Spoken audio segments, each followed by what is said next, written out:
Alors, bien le bonjour. Comme à notre habitude aujourd'hui, l'actualité nous amène du côté de l'Algérie, ou encore récemment diffusé sur des chaînes publiques algériennes. Un document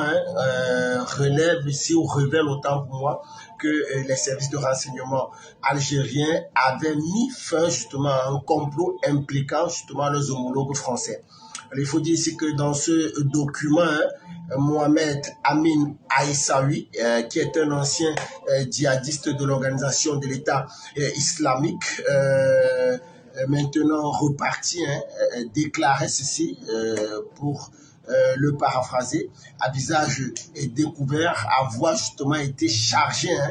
de se rapprocher des islamistes radicaux à Alger et Oran et de recueillir un certain nombre d'informations sur eux pour justement le compte des services de renseignement français. Alors, d'après les déclarations de Mohamed Amin Aïssaoui, il faut dire que la DGSE, entendu parler à la Direction générale de la sécurité extérieure, qui est l'équivalent des services de renseignement étrangers français, bien, la DGSE, souhaitant en particulier l'envoyer au Niger en lui fournissant la bagatelle somme de 50 000 euros de frais pour justement rejoindre un groupe armé de ce côté-là. Mais le projet a été annulé à la suite justement du coup d'État de juillet 2023 à l'intérieur du pays. Il est également important de rappeler que le président de la transition du Niger, son excellence générale Abdourahmane Tiani, avait accusé jadis la France en août dernier de chercher à déstabiliser son pays et de soutenir le terrorisme en Afrique de l'Ouest. D'ailleurs, certaines sources aujourd'hui affirment que la France finance le FPL afin justement de préserver l'instabilité dans la région.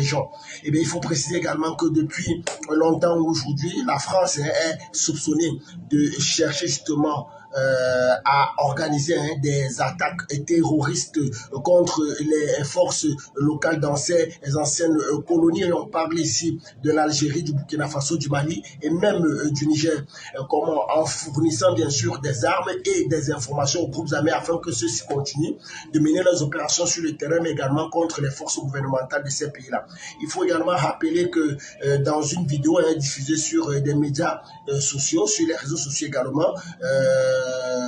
des terroristes ou alors deux terroristes arrêtés ont révélé l'existence d'une coopération entre l'armée française et les FPL. Et donc, dans un tel contexte, on se rend bien compte que la présence de groupes militaires soutenus justement par une puissance étrangère majeure telle que la France aujourd'hui pourrait représenter une véritable menace sérieuse pour la stabilité et la sécurité au niveau de cette zone. D'ailleurs, il faut préciser que le terrorisme en Afrique aujourd'hui doit cesser d'exister une fois que la France arrêterait véritablement de soutenir un certain nombre de ces organisations. Preuve à l'appui, on se rappelle encore que par le passé, le Mali également avait dit détenir un certain nombre de preuves justement qui dénotent des liens très étroits qui existent entre eux ou qui existaient entre la France et un certain nombre de groupes même présents dans sa partie nord, précisément la ZAWAD, la CMA, la CMA et CSP,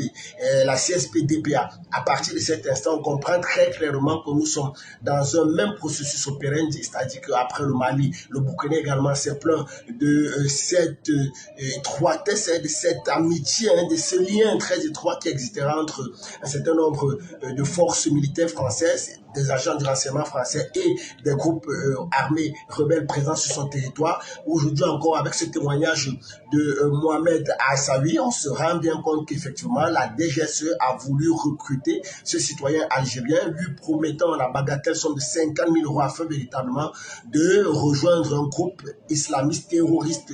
dans le Sahel, plus précisément sur le territoire du Niger, afin justement de recueillir des informations sur ceci et bien sûr d'alimenter le cycle de l'instabilité, de l'insécurité dans la région du Sahel.